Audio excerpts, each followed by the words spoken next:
Sí. Muy bien, pues buenas tardes a todos, bienvenidos a Desafío 21, la segunda edición.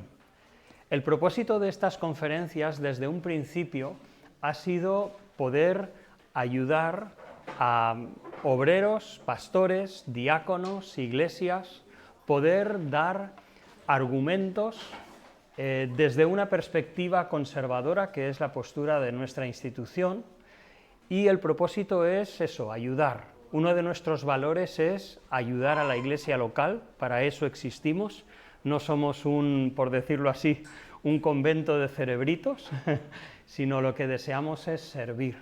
Y en esta ocasión hemos tenido en el corazón la cuestión de la palabra del Señor. Es difícil obedecer algo en lo que no tengamos una plena confianza.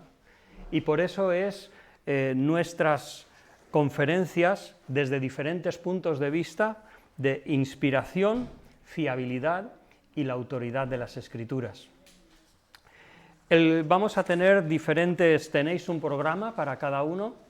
Hoy no tendremos preguntas y respuestas, a menos que haya algún ponente que anuncie que quizás los últimos 5 minutos puedan ser de preguntas y respuestas, pero normalmente no. De todas maneras, si en el transcurso de una conferencia tenéis alguna pregunta, yo os animaría de apuntarla y mañana sí que tendremos una media hora para poder, 20 minutos, media hora, para poder tratar preguntas, respuestas, y las preguntas que se hayan recogido se podrán tratar y podemos tener un tiempo más abierto. Pero hemos pensado que para aprovechar mejor nuestro tiempo, pues eso, las preguntas fueran por escrito en vez de abrir un tiempo de diálogo que a veces tristemente no se hace tan provechoso, ¿no? Entonces, pues bueno, como digo, esperamos que el Señor os bendiga, además de esperar daros algunos argumentos, alguna orientación desde diferentes puntos de vista sobre la fiabilidad de las Escrituras, pero esperamos que sea también un tiempo de bendición, de refresco, que os pueda aportar diferentes argumentos para poder valorar, poder confiar más en la palabra del Señor que Él nos ha dejado, tanto en el Antiguo como en el Nuevo Testamento. Muy bien, pues entonces, sin más, voy a decirle a Arturo que pase aquí adelante y entonces él nos presentará el programa y luego ya nuestro hermano José Hutter será el primer ponente que nos presente la definición de lo que es inerrancia. Aquí lo ponemos.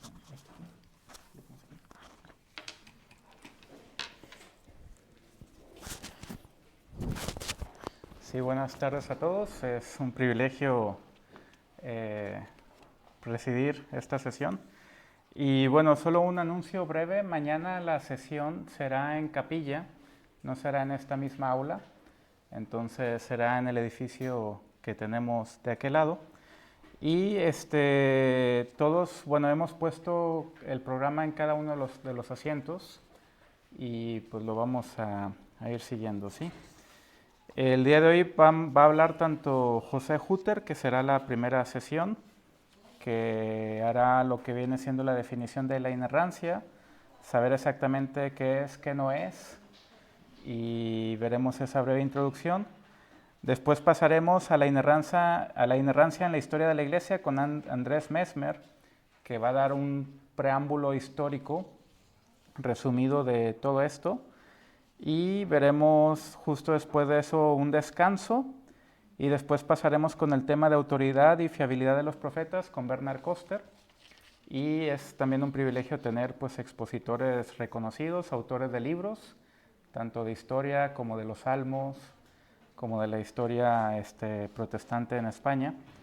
Entonces, qué gozo tener personas que aman al Señor también presentando estas cuestiones importantes, ¿sí?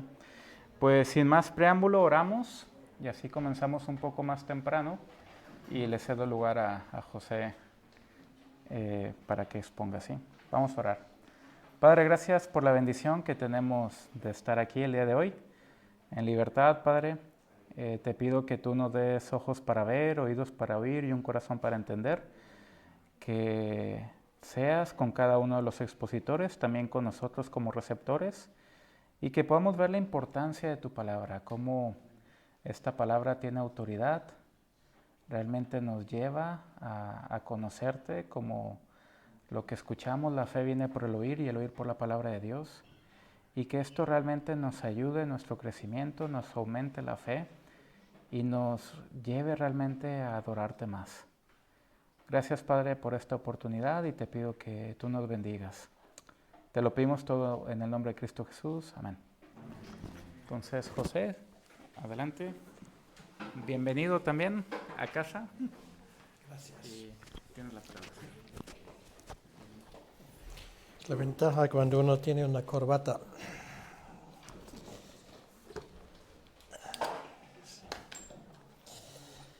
Bien, pues me alegro mucho de que pueda empezar esta conferencia y bueno, voy a poner el reloj porque no me fío ni de mi manuscrito, así que me alegro mucho poder estar aquí. La primera vez que estuve en el IPSTE fue en el año 1984, o sea, el siglo pasado, hace mucho tiempo, y bueno, hoy es un día estupendo para volver.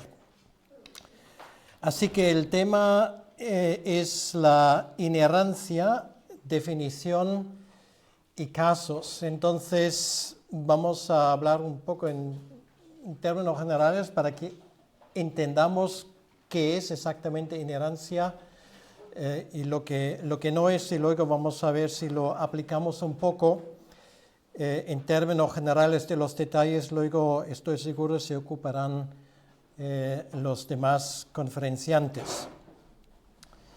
En modo de introducción, entre los evangélicos el tema de la inerrancia ha causado a nivel mundial más debates que cualquier otro tema, por lo menos en los últimos 100 años.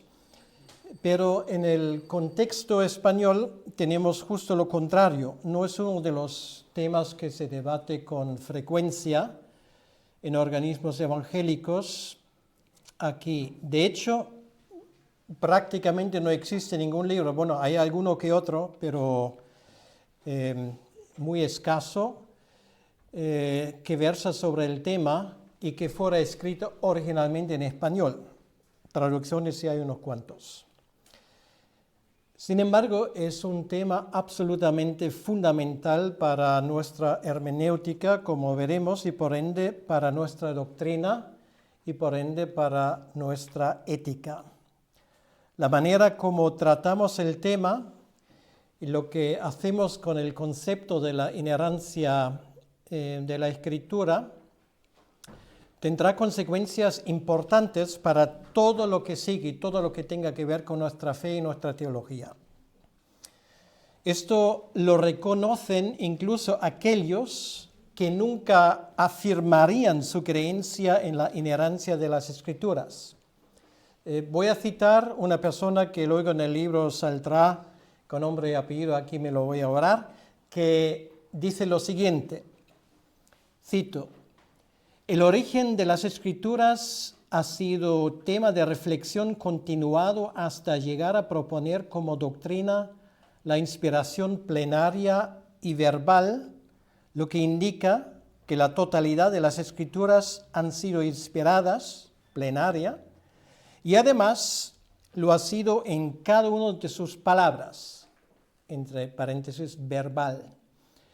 Así la inspiración tiene que ver con el registro fiel de la revelación divina, por lo que la consecuencia lógica es la inerrancia, entre paréntesis, sin error. Hasta aquí la cita. Esta afirmación es difícilmente cuestionable porque consta una obviedad. La afirmación de la inspiración verbal y la inerrancia de la Escritura se condicionan mutuamente. El tema que nos hemos propuesto, por supuesto, es bastante más amplio de lo que a primera vista parece, y en este contexto queremos aportar algunos datos y argumentos que nos permiten aclarar conceptos y llegar a conclusiones coherentes.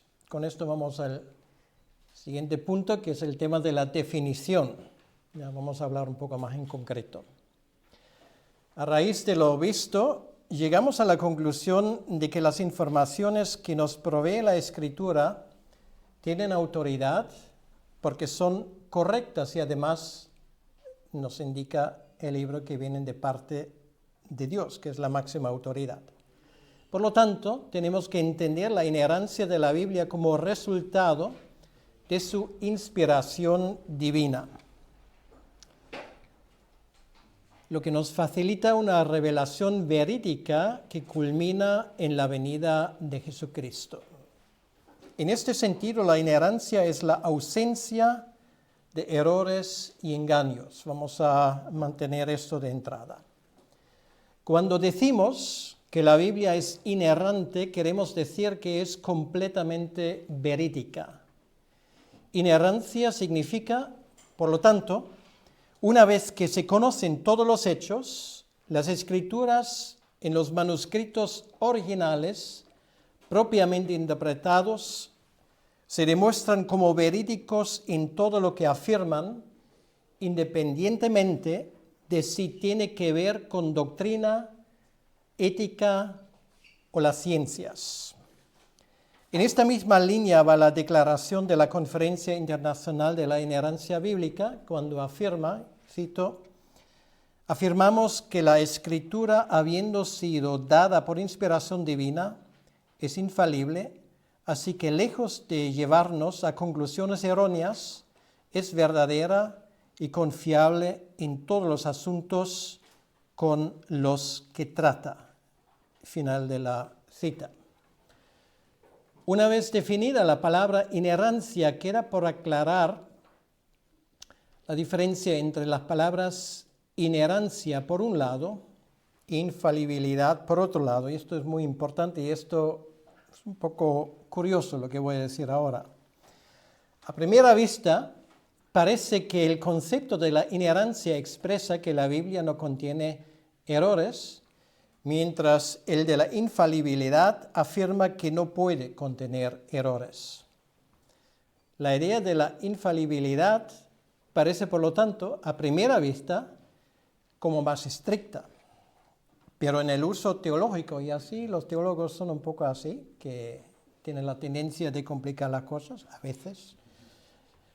En el uso teológico general de ambos términos, el caso es que sea justamente lo contrario. Hay teólogos que equiparan ambos términos, pero la mayoría de los que usan ambas expresiones hacen una distinción entre dos conceptos diferentes. Me refiero a Davis, que sugiere que la Biblia es inerrante cuando no hace afirmaciones falsas o fraudulentas sobre cualquier tema, y que es infalible cuando no hace afirmaciones falsas o fraudulentas sobre cuestiones de fe y práctica. Y espero que se haya entendido esto. O sea, infalibilidad se refiere a que la Biblia no contiene errores en cuanto a lo que enseña de doctrina, vamos a decirlo. Inerrancia quiere decir que la Biblia no solamente no contiene errores en cuanto a lo que tiene que ver con nuestra fe intrínsecamente, sino además tampoco cuando haga afirmaciones sobre ciencias naturales, cosas históricas, etc. Con infalibilidad, algunos entienden que la Biblia no contiene errores en cuestiones de doctrina y práctica. Ahora, basándose en esta diferenciación, hay teólogos evangélicos que defienden la inspiración y la infalibilidad de las Escrituras, pero no su inerrancia. Y esto complica las cosas aún más. O sea, algunos dicen que yo creo que la Biblia es infalible. Y puede decir, amén, hermano, yo creo lo mismo. Pero puede que no vaya a ser así. Porque cuando esta persona dice que creo que la Biblia es infalible, solamente creo que en cuanto a lo que dice doctrinalmente. Y esto quiere decir que, por ejemplo, el relato de la creación puede ser un cuento de hadas. Bueno, estas palabras son mías, un teólogo jamás diría esto. La diferencia entre ambos términos, por lo tanto, es importante. Ahora, por eso es muy importante, como siempre en la teología, de que alguien cuando usa una expresión, pregúntale qué exactamente entiendes, ¿vale? Esto seguramente lo han aprendido ya en el primer semestre. Una vez que se ha definido el término en cuestión, hay que aclarar inmediatamente algunos malentendidos. Número 1. La doctrina de la inerrancia no puede de antemano resolver problemas específicos, sino que facilita simplemente los parámetros y el marco para dirigirnos hacia una solución. Segundo, la doctrina de la inerrancia no es la garantía de que efectivamente podemos resolver todos los problemas que aparecen en la Escritura para nosotros. Nuestra mente es finita y nuestro conocimiento es parcial. Esto puede que el día de mañana pues encontremos una solución por la arqueología, vete tú a saber, pero de momento tenemos que reconocer, tal y como está de momento, yo no puedo resolver este problema. La inerrancia, en tercer lugar, no exige que los autores bíblicos siempre usaran un lenguaje gramaticalmente correcto. Bueno, el mejor ejemplo, y espero que el apóstol Juan me perdone, es el mismo. O sea, yo parto por lo menos del hecho de que el libro de Apocalipsis fue escrito por él en un griego de pena, ¿vale? En fin, es tan extravagante su griego que uno de los grandes comentaristas, el señor Charles, incluso escribió en el anexo de su comentario una gramática del griego juanino, no sé cómo se llama esto. O sea, Juan se expresa lingüísticamente torpe, pero esto no quiere decir que lo que escriba esté equivocado. Número 4. La inerrancia no descarta el uso de un lenguaje hiperbólico. Este medio de estilo es muy común en la comunicación y no expresa falsedades ni errores simplemente porque no es literal. Creo que eso todo lo entendemos. Quinto lugar, la inerrancia no exige precisión histórica o semántica. Lo esencial es que una afirmación sea adecuada para el contexto en que aparece. Podemos siempre ser más exactos, pero esto no quiere decir que la afirmación anterior fuera incorrecta. Por ejemplo, es suficiente redondear los años que Israel pasó en Egipto a 430 a 400 y, por ejemplo, hablar de 12.000 muertos en una batalla, aunque en realidad tal vez hubiera 12.345. En sexto lugar, la inerrancia no requiere el uso del lenguaje técnico de la ciencia moderna. Creo que esto es evidente. Número 7, la inerrancia no requiere una exactitud verbal en las citas del Antiguo Testamento. Es un tema particularmente interesante. Si alguien se interesa, hace años publiqué un casi monográfico en Aletheia número 23, precisamente sobre ese tema, las citas del Antiguo Testamento y del Nuevo Testamento. Es un tema muy interesante realmente y sorprendente. Siguiente punto, creo que vamos por el número 8, la inerrancia no exige la reproducción de las palabras exactas de Jesús. Es suficiente que lo que dice el texto represente fielmente, en el sentido correcto, lo que dijo Jesús. No hay que olvidar, por ejemplo, que muchas cosas que dijo Jesús se expresaron en arameo, y lo que tenemos en el Nuevo Testamento es una traducción al griego. En el último lugar, número 9, la inerrancia no requiere que las fuentes que citan los protagonistas bíblicos sean inerrantes, sino que los respectivos errores se reproducen de forma fiel. Esto se aplica, por ejemplo, a algunas afirmaciones de los amigos de Job, para dar un ejemplo. Vamos al tercer punto, y esto realmente es la pregunta que yo suelo hacer a gente que, con toda la parafernalia teológica de la cual disponen, a su manera, pues dudan evidentemente de la inspiración de la Escritura y de la inerrancia, y les pregunto, en tu opinión, ¿qué creyó Jesucristo y los apóstoles? O sea, el tercer punto es, ¿creyeron Jesucristo y los apóstoles en la inerrancia de la Escritura, porque si la respuesta es afirmativa, pues ya podemos dejarlo e irnos a casa. Bueno, no vamos a hacerlo, pero esto resuelve el tema de forma bastante contundente, creo yo. Lo primero que vemos es que Jesús trata las historias del Antiguo Testamento como históricas, y esto queda fuera de duda. Con frecuencia se usa el argumento que la persona de Jesucristo es la única revelación directa de Dios, mientras que la Biblia solamente contiene una revelación indirecta. Bueno, no voy a entrar en más detalles porque es una de las cosas del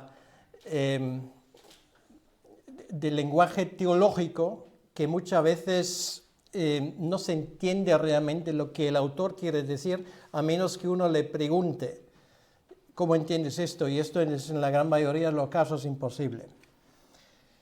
En este caso es decisivo saber cómo Jesucristo entendió las Escrituras basándose en los testimonios históricos de los 4 evangelistas. Asumiendo la idea de una buena parte de los seguidores de esta, nos hacemos la pregunta, ¿qué dice la revelación directa de Dios en cuanto a la revelación indirecta? En realidad, distinguir entre ambos conceptos nos lleva a un embrollo, para decirlo de alguna manera. Distinguir entre ambos conceptos no tiene sentido ninguno porque todo lo que sabemos de Jesucristo lo sabemos por los evangelios o por los escritos de los apóstoles.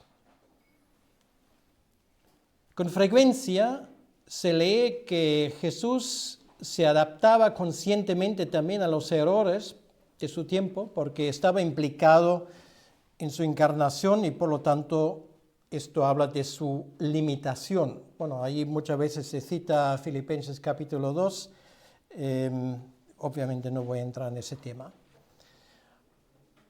Pero el tiempo, por considerar, no solamente se limita al tiempo antes de la resurrección, sino también incluye el tiempo después de la resurrección, hecho que se olvida con frecuencia. La importancia de la Escritura como palabra inerrante se ve en el énfasis de Jesucristo en esta época después de resucitar. A los discípulos les daba lecciones hermenéuticas, por ejemplo, en el capítulo 24 del Evangelio de Lucas, de todo el Antiguo Testamento y no menciona ni con una sola palabra un cambio en su actitud frente a las Escrituras. Queda claro que en todos los evangelios la idea de Jesucristo sobre el Antiguo Testamento no cambia. Jesucristo consideró el Antiguo Testamento como fuente de información histórica verídica.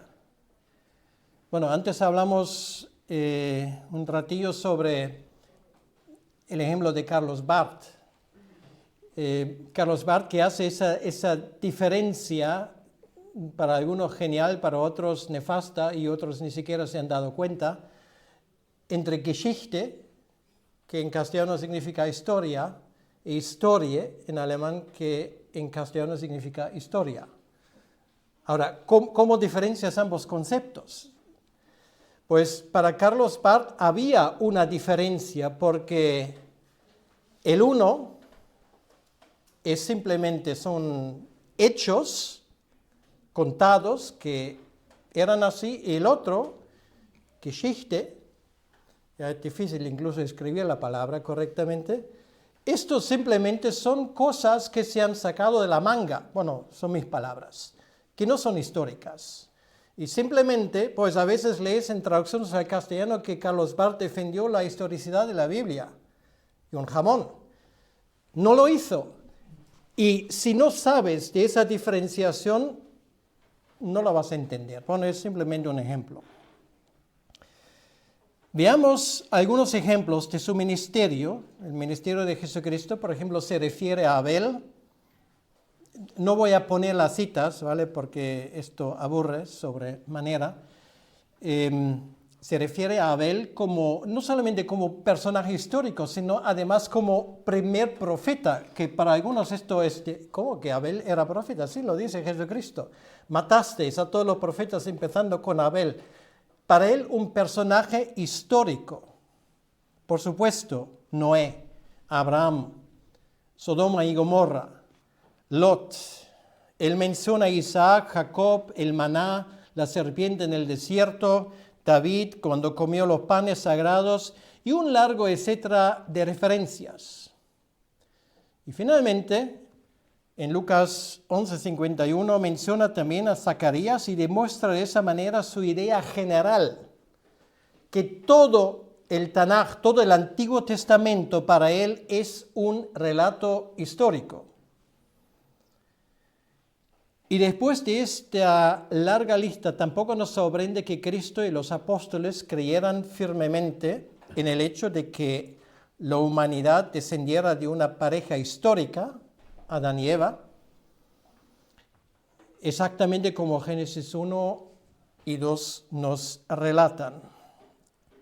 Y a modo de ejemplo quiero mencionar simplemente Mateo 12:41, donde nuestro Señor dice: los habitantes de Nínive se levantarán en el día del juicio contra esta generación y la condenarán, porque ellos se arrepintieron cuando Jonás les predicó, y aquí hay alguien más grande que Jonás.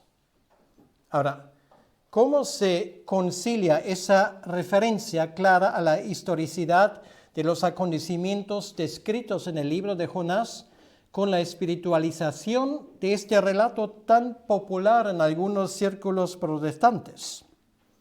¿Qué hacemos con la clara referencia a la estancia de Jonás en el interior del pez? Jesús hace un claro paralelismo entre la historicidad de este relato y su propia resurrección. Y nos deja solamente con una conclusión: o ambos acontecimientos son históricos, o ninguno de los dos es. No hay una tercera opción. El asunto queda aún más patente con el versículo siguiente. En Mateo 12:42 se menciona como ilustración paralela el relato de la reina de Saba. O esa referencia es histórica, o Jesucristo se equivocó y nos engañó conscientemente. Otro paralelismo histórico que Jesucristo menciona es el de los días de Noé, es decir, el diluvio. Su venida hace una comparación. O ambos acontecimientos son verdades históricas, uno pasado, otro futuro, o ambos carecen de fundamento histórico y punto. Es curioso que Jesucristo no deja prácticamente ninguno de aquellos acontecimientos históricos del Antiguo Testamento sin mencionar, los cuales hoy por hoy están en la mira de los críticos como acontecimientos no históricos. De verdad, esto siempre me ha llamado la atención, como si lo digo así, humanamente hablando, como si lo hubiese sabido. Por supuesto lo sabía. Ahí está Karl Barth con su Geschichte y su historia. La actitud de Jesucristo frente al Antiguo Testamento incluye también la autoría mosaica del Pentateuco, lo cual reconocen incluso autores que defienden conceptos lejos de la inspiración o incluso la herencia. Ahora, segundo punto en este tema, Jesús también creyó en la autoridad del Antiguo Testamento, no solamente en su historicidad. Preguntándonos de nuevo, ¿no podría ser que Jesucristo se había adaptado a las ideas que la gente tenía en su tiempo, que eran muchas veces precientíficas, como algunos dicen? ¿No sería factible que la Biblia se equivoca en detalles históricos y científicos, pero dice la verdad en temas teológicos? La diferencia, ¿se acuerdan?, entre inerrancia e infalibilidad. En innumerables ocasiones él se refiere al Antiguo Testamento para decidir asuntos controvertidos. llama la atención que nunca criticó a los fariseos y a los escribas por su afán de estudiar la palabra de Dios, sino por el hecho de no haberla estudiado con la suficiente profundidad. En Mateo 23, versículos 2 y 3, Jesucristo apoya explícitamente la autoridad de los maestros de la ley, pero les critica por su falta de ponerla en práctica. Vemos, por ejemplo, que Jesucristo nunca tuvo reparos a la hora de demostrar que los teólogos de su tiempo estaban equivocados, porque debería hacer una excepción en este asunto de la inspiración divina y la inerrancia de las Escrituras, si en esto también se equivocaban. Sus afirmaciones en innumerables lugares en el Nuevo Testamento simplemente contradicen esa idea. En este punto, él no tenía ningún problema ni con los fariseos ni con los escribas. También es curioso que Jesucristo se defiende frente a Satanás con la fórmula "está escrito". Satanás ciertamente habría demostrado que Jesucristo se equivocaba al tomar la Escritura literalmente si hubiera tenido dudas al respecto, pero ni el diablo lo hace. No encontramos en ningún versículo el más mínimo indicio de la teoría tan popular hoy en día de que los conceptos fueron inspirados, pero no sus escritos. Como tercer punto, en este tema de Jesús y su trato de las Escrituras, hay que decir que Jesús reconoce la autoría humana, pero a Dios mismo como autor primario.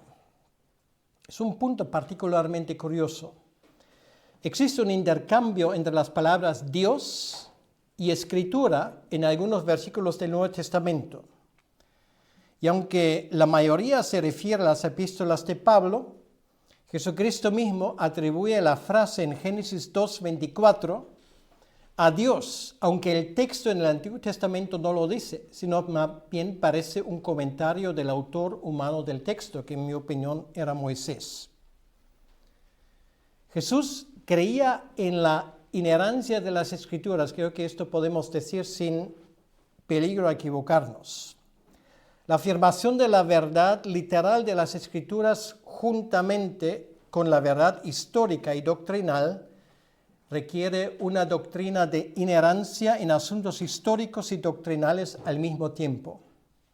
Una persona que estudia los evangelios no puede llegar a otra conclusión, sino que Jesucristo consideraba el Antiguo Testamento como verdadero, autoritativo e inspirado. Para él, el Dios del Antiguo Testamento es el único Dios, y la enseñanza del Antiguo Testamento era la enseñanza de este Dios viviente. Para él, lo que la Escritura dice es lo que Dios dice. Y los apóstoles siguen en la misma línea, que no nos va a sorprender descubrir esto. De nuevo, cualquier lector sin ideas preconcebidas llegará a la conclusión de que para los autores del Nuevo Testamento, el Antiguo Testamento es fuente inspirada y libre de errores. Esto queda sobre todo patente en el autor de la carta a los Hebreos. En muchas ocasiones cita el Antiguo Testamento y salvo en dos casos, que es el 9:20 y el 12:21, atribuye todas sus citas identificadas o bien a Dios el Padre, a Cristo o al Espíritu Santo. Es evidente que para los autores del Nuevo Testamento la voz de los autores humanos del Antiguo Testamento era la voz de Dios. Y tampoco el argumento que el apóstol Pablo distingue en 1 Corintios 7:12 entre su propia opinión y la palabra de Dios sirve en este contexto porque se basa sobre una exégesis deficiente. Pablo no rechaza la inspiración o la autoridad de lo que enseña, sino que simplemente hace una distinción entre un mandamiento que Jesucristo dio durante su ministerio en la tierra y una aplicación que Pablo hace ahora en una situación donde el Evangelio se extiende, en este caso, a Corintios. Vamos a hacer una breve excursión a la doctrina de la inerrancia en la historia de la Iglesia. Esto muy brevemente porque creo que el tema se cubre por otro hermano. Que la Biblia es la palabra de Dios inerrante de autoridad divina suprema es la convicción de prácticamente todos los cristianos y de sus teólogos en los primeros 1700 años de la existencia de la Iglesia. Y se tenía esa convicción en común con el judaísmo a pesar de otras discrepancias fundamentales. Escritos y citas que apoyan este hecho abundan, y obviamente ahora no es el momento de entrar en detalles. La lista es muy amplia de testimonios correspondientes a la patrística, también en castellano. Bueno, allí Andrés Mesmer ha dado una larga lista, excelente, creo que es la primera vez que esto hemos tenido y es fantástico. Es suficiente mencionar a un testigo como es Ireneo, que escribe en su libro apologético contra los herejes lo siguiente, cito: «Tenemos que creer a Dios que nos ha dado el entendimiento correcto porque las Sagradas Escrituras son perfectas, porque son expresadas por la palabra de Dios y por el Espíritu de Dios». La siguiente afirmación de Agustín subraya lo expuesto de forma ejemplar. Dice: «Solamente he aprendido a honrar aquellos libros que se llaman canónicos, de modo que creo firmemente que ningún autor en aquellos libros cometió ningún error en los escritos». Si examinamos los escritos de los escolásticos, nos damos cuenta de que realmente no existe ninguna diferencia esencial entre la teología de la inerrancia e inspiración del siglo V y la del siglo XIII, por ejemplo. Más todavía, un teólogo tan importante como Tomás de Aquino es más explícito en sus ideas de la Escritura y de su importancia para la teología que ninguno de los teólogos mencionados anteriormente.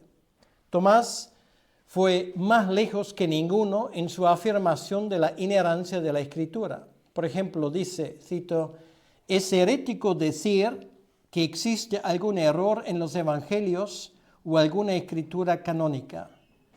Hasta ahí. Y en su Suma Teológica escribe: «Nada falso puede estar detrás del sentido literal de la Escritura». Llegamos finalmente al tiempo de los reformadores.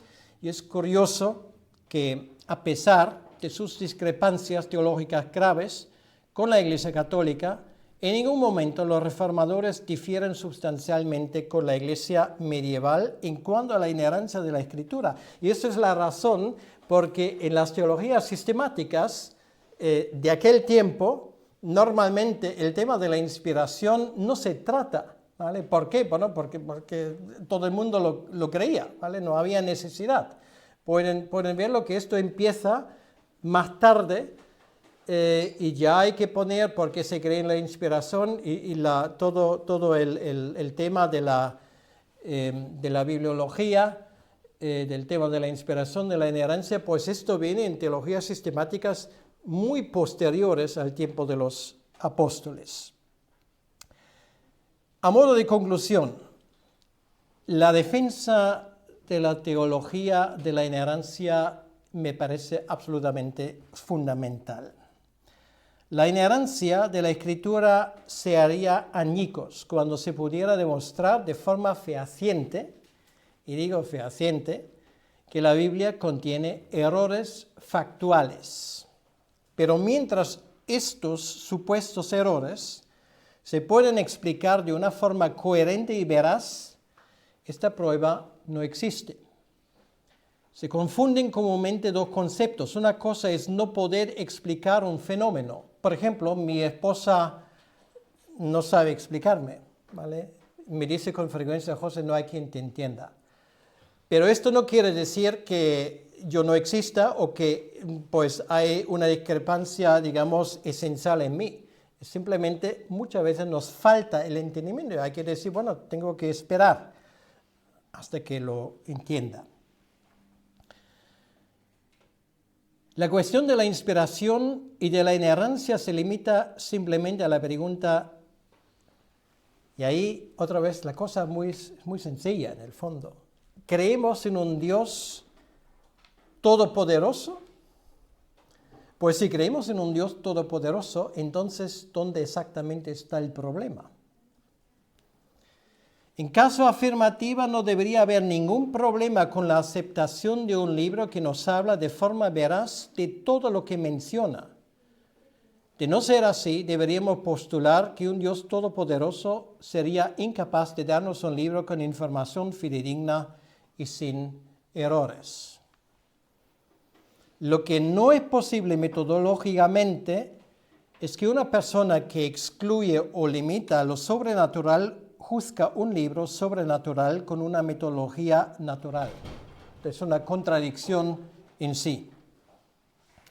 Evidentemente, este procedimiento no puede dar otros resultados que aquellos que la metodología presupone. Por lo tanto, el método científico o racionalista trabaja con una metodología que es fiel a la filosofía, que intenta explicar todos los acontecimientos sobre la base de otros acontecimientos o hechos comprobables por medios humanos. Pero la persona que cree en la realidad de un Dios y sus intervenciones en nuestro mundo tiene otra metodología. Tomemos el ejemplo de Mateo 27, 9 al 10, donde el evangelista cita un texto de Zacarías 11, 12 y 13 y lo atribuye a Jeremías. Un error garrafal, dicen nuestros entendidos liberales de hoy en día. Una persona que cree en la inerrancia de la Escritura deja la puerta abierta a que esta contradicción a primera vista se puede explicar de una forma verídica y coherente. Y esta explicación existe. Ahora no es el momento de entrar en ello, pero seguramente la habrán escuchado. La persona que presupone la posibilidad de que la Biblia contiene errores se queda simplemente en su afirmación inicial sin tomarse la molestia de investigar más. Lo que el inerrantista, vamos a llamarlo así, ha hecho es aparcar el problema de momento hasta que pueda encontrar una explicación satisfactoria, y esta explicación existe en tantos casos, y en otros casos, pues en algún momento lo vamos a encontrar, y si fuera en la presencia de nuestro Señor cuando Él nos llame. El errantista, a su vez, tiene ahora la responsabilidad de demostrar fehacientemente que la explicación del inerrantista contiene errores. Y si no lo consigue, su argumentación a la vez carece de valor. Pues esto es muy sencillo. ¿Tú crees que la Biblia contiene errores? Pues cuéntame qué errores hay y yo te daré alguna sugerencia de cómo eso se resuelve. Yo parto del hecho de que la Biblia es un libro inspirado por Dios y puedo dar pruebas de ello. Bueno, profecías cumplidas. Bueno, no, ustedes saben de qué estoy hablando. Pues por supuesto eso existe. Ahora, ¿cómo explicamos, por ejemplo, solamente pongo un ejemplo, que en el capítulo 9 del profeta Daniel se predice el año de la muerte de Jesucristo en la cruz al día exacto? O sea, esto es una casualidad y no es el único ejemplo. Hay muchos más en la Biblia, realmente ejemplos sorprendentes. El peso de dar una explicación está en el techo del errantista, de aquel que no cree, que saque una explicación mejor entonces. Otro ejemplo que demuestra el dilema racionalista es 2 de Pedro. Frecuentemente se niega la autoría de Pedro por razones de estilo y vocabulario, como ustedes saben, pero en el capítulo 1, versículo 16 al 18, el autor insiste de que es testigo ocular de los acontecimientos de la resurrección. No vale decir que esta cuestión no importa, porque hay que preguntarse lo siguiente: si el autor ha mentido, aunque sea por razones piadosas, atribuyéndose la autoría de la carta, ¿quién me garantiza que esto no es un granuja de tamaño casi apocalíptico que aquí me quiere llevar al huerto, para decirlo de alguna manera? ¿Quién me garantiza entonces la veracidad en otros aspectos de la carta si esto no es cierto? Termino. Por lo tanto, queda claro que un libro que insiste una y otra vez en la verdad frente al error no puede a la vez de forma directa o indirecta promulgar el error. El que cree en la revelación e inspiración de la Biblia de forma inevitable tiene que afirmar su inerrancia. Quedarse con una postura de inerrancia parcial es incoherente y va en contra de toda lógica, como se ha intentado demostrar. 40 minutos. Pues más esfuerzo no he podido hacer. Pues muchas gracias.